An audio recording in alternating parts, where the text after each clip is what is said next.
presented by Corona Extra. Please drink responsibly.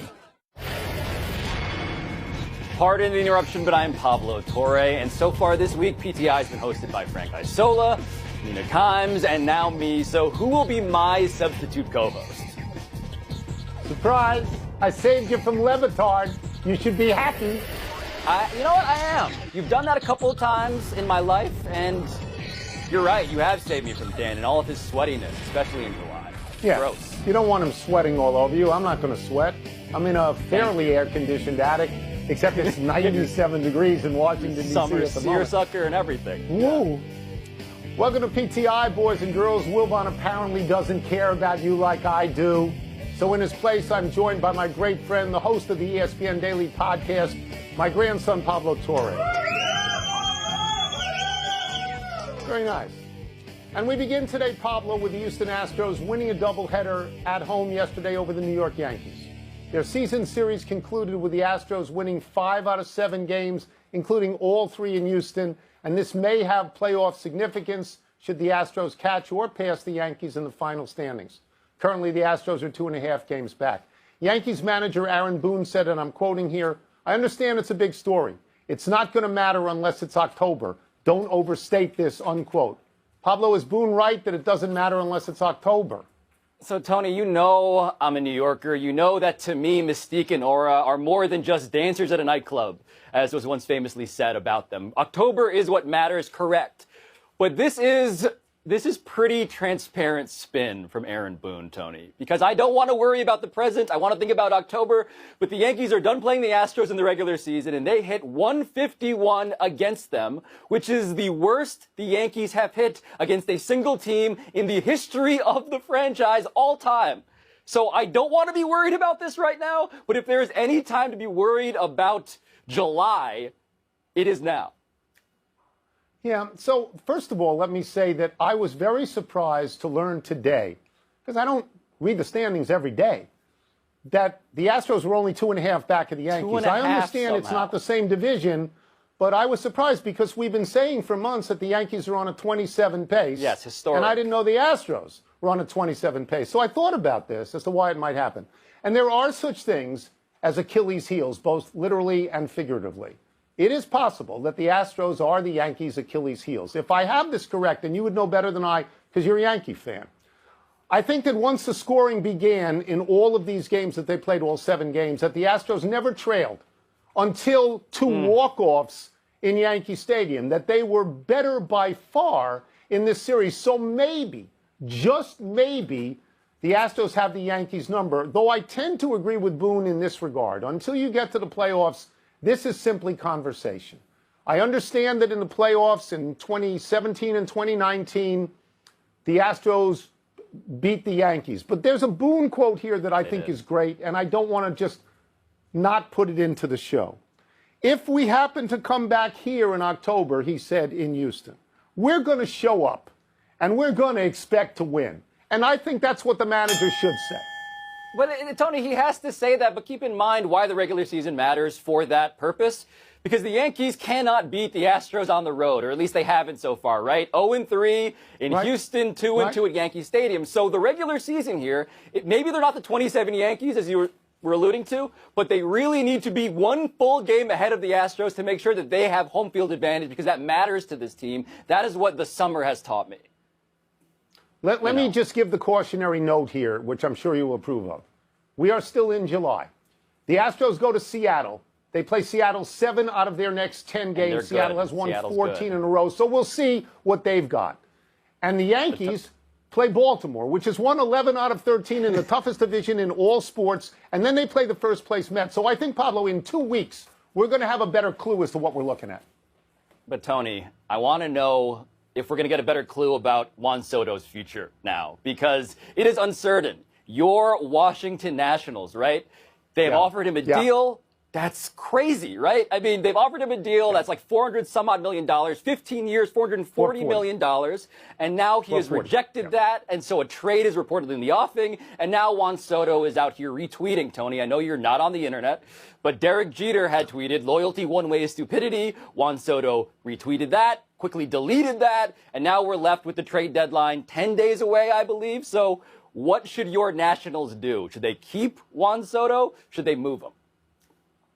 This is a hard subject for me. I love Juan Soto. I love the Washington Nationals. But I have watched Bryce Harper and Anthony Rendon simply walk away from the Nationals. And I have watched Max Scherzer and Trey Turner get traded. And I have watched Steven Strasburg re-sign and over the last 3 years not pitch, essentially not pitch at all. And so I look at this, I look at a team that won the World Series less than 3 full calendar years ago, and I don't recognize anybody on the team. Nobody.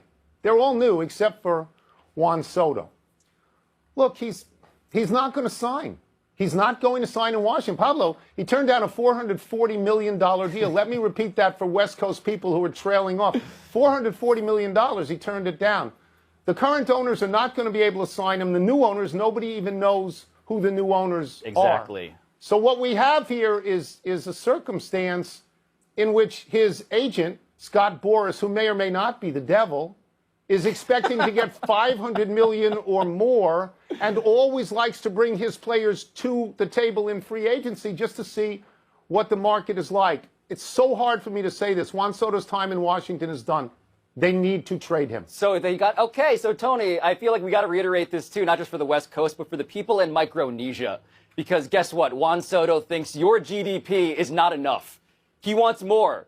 The GDP of a small island country is not sufficient for Scott Boras or Juan Soto, and I get it. The market rate for a guy like that at age 23 is unbelievable, Tony. That's right. It's unbelievable to the point where we have never seen a trade like this. We should say that very clearly, right? When you go through all of the numbers and the advanced numbers as well as just the counting stats, and you say, where does Juan Soto rank through age 23? The names you get, you know them.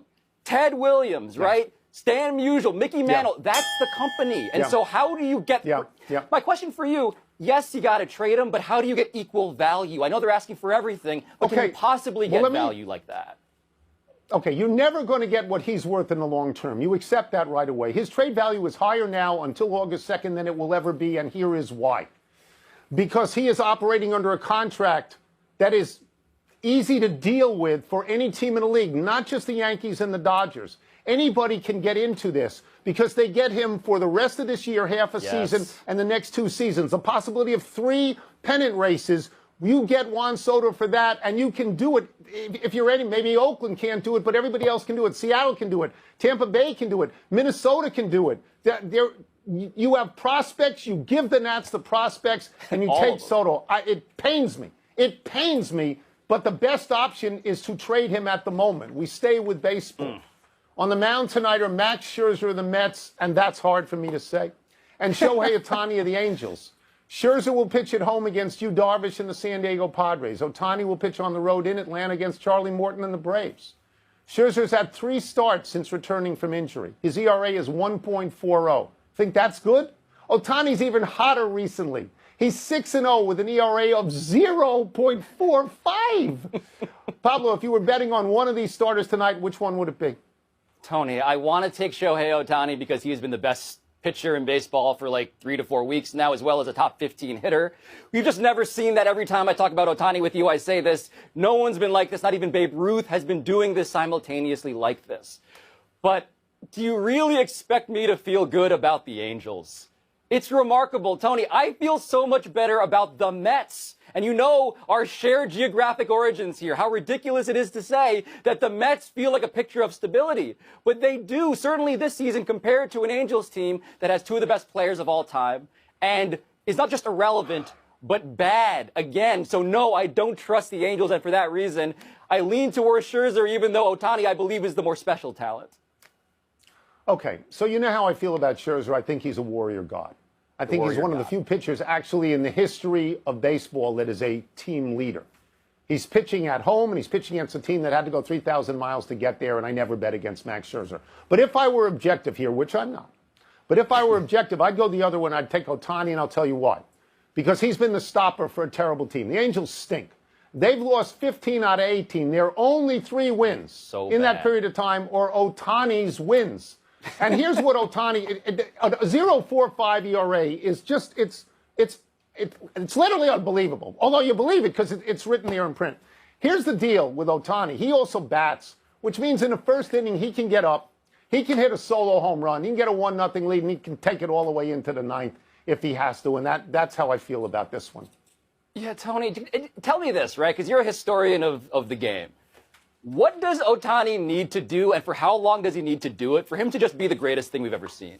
Right? I know there are great names I should show respect to, but if he does this, as you say, both things, he's his own analogy, right? He's doing two things that no one ever does at the same time this well. So I'll go over the belt for a second. People talk about Babe Ruth, but if I'm not mistaken, Babe Ruth didn't pitch for the Yankees. He became a great hitter with the Yankees. He had pitched earlier with the Red Sox. To find something analogous to what Ohtani is doing, you would say that, well, Tom Brady does everything he does at quarterback, and then he plays defensive back and gets 10 to 12 interceptions a year and returns 3 of them. Or Connor McDavid somehow finds a way to play goalie while he's doing all these other things. We cannot yet come up with a measure on how great this guy is now and could be. Let us take a break. Coming up, did Mookie Betts have a better moment at the plate or in the field last night? And Sue Bird faces Diana Taurasi for perhaps the final time tonight. So who's had the better career? Yes, we unfairly parse greatness. Next. I don't think anybody's come up with... Happy time, people. Happy 27th birthday, Ezekiel Elliott. Can the Cowboys running back be slipping a little already? Elliott is a one-time first-team All-Pro. He's a 3-time Pro Bowler. But Elliott's numbers last season seem to indicate a fall from the great tier to the very good tier. Elliott's 237 rushes were 7th in the league. His 1,002 yards, also 7th. His 10 touchdowns tied him for 6th in the league. But Elliott's 4.2 yards per attempt was 26th among running backs, and he's splitting time with Tony Pollard. We tend to focus on Dak Prescott almost to the exclusion of everyone else on the Cowboys offense. But there was a time, and it was recent, when the thought of Elliott getting the ball and bursting through the line the way Derrick Henry does terrorized defensive coordinators. Maybe not so much anymore. Yeah, not so much anymore, Tony, and I'm not alone in pointing out all of these advanced numbers that indicate that running backs are just not as valuable as they once were. But it's actually, according to Bill Barnwell, my friend, who is as smart about football numbers as anybody, Bill believes that this has been happening for 4 years now. 4 years of decline for Ezekiel Elliott, and he projects him for like 800 or some odd yards this season. So happy birthday, but also, little dicey there on the forecast.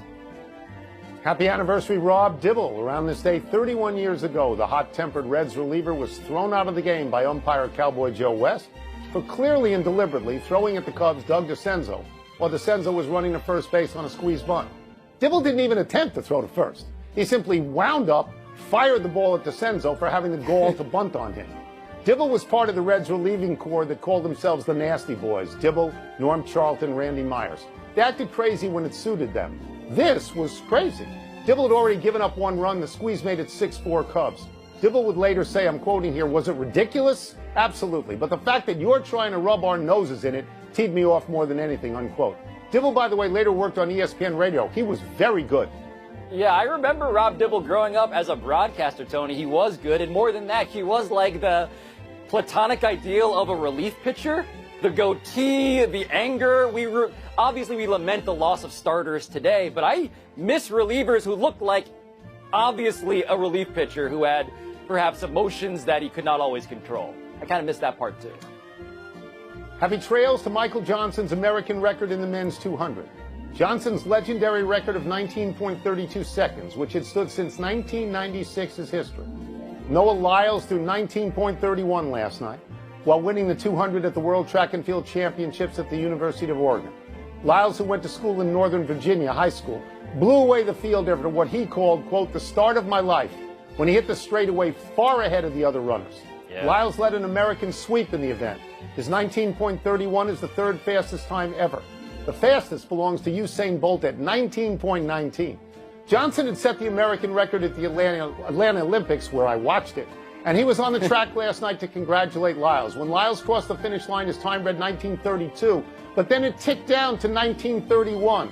Lyles said, and I'm quoting here, nobody wants to share a record. I was just begging it to change. I am begging for this kid to challenge Usain Bolt, Tony. He celebrated by doing a Dragon Ball Z Kamehameha, a sentence that I know means nothing to you, but it was amazing. But instead of the gold shoes, right, you saw Michael Johnson in the gold shoes. He had that celebration. And for a new generation that needs a star in track in the 200, like, this is wildly surprising to me. And also, I'm grateful for it, man. We don't have stuff like this, really, in this generation. I love track. I went to a lot of Olympics. Wilbon loves track. I mean, when you throw the whole, you turn over the whole card, what is the whole card? The whole card for me is the fact that I was there in Seoul when Ben Johnson and Carl Lewis went in the 100. Like, most people would consider that the greatest race of all time, and especially Carl Lewis looking over at Ben Johnson, realizing, I can't catch this guy. Now, some of that had to do with steroids. But exactly. I'm just saying, the investigation subsequent, That's the best thing I've ever seen, actually. Let's go to the big finish. Bill Belichick won't officially name offensive or defensive coordinators. Does that make sense to you? I don't know if it makes sense, but I know it sounds like the plot of Succession. And so anything that makes Bill Belichick Logan Roy and his kids competing for his love, I'm in favor of. The Sharks, meanwhile, are finalizing a deal to make David Quinn their next head coach. Is that a good fit? I don't know. I mean, he was with the Rangers for a while. He wasn't much. I don't know. No. Jacob deGrom threw 60 pitches in a simulated game yesterday. Is that a good sign? It's a good sign because he hasn't pitched in the majors since July 7th, 2021, and he was once the most feared pitcher in baseball, basically. But Baseball Hall of Fame inductions are this weekend, Tony. Are you excited? Love them, love them. A Big Papi is going in. Tim Kurkjian is going in. If you get a chance to stay at the Otis Saga Hotel there and play leather stocking in Cooperstown, it's great. Last one. Bengals announced alternate white helmets with black stripes. Do you like those? Tony, it makes me think of Manticore and Siegfried and Roy, which isn't exactly what you'd want to summon if you're a tiger-based mascot. No, I think of tigers as being orangey, right? We're out of time.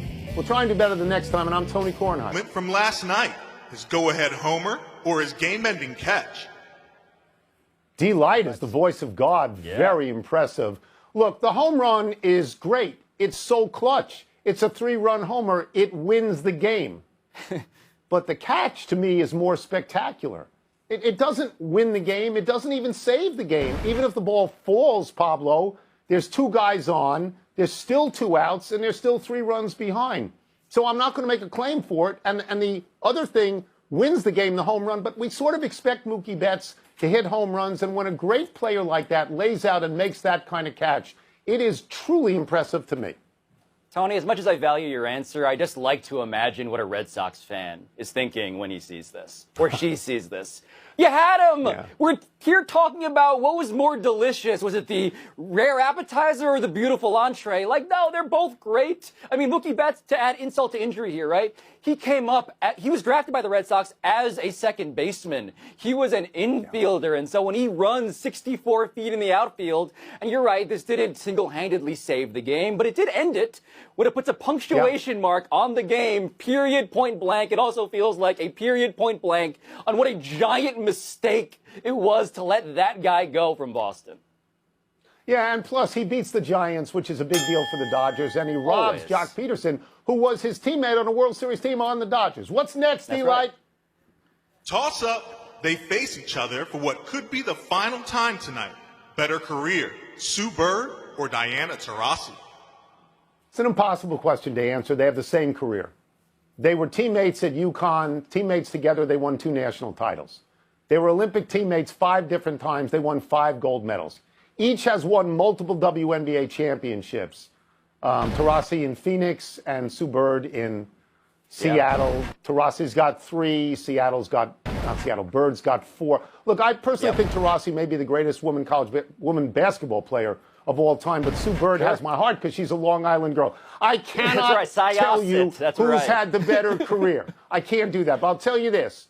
If you went to a yard sale and they put all their trophies and medals up and you bought them all, Pablo, you'd have a haul like nobody'd ever seen.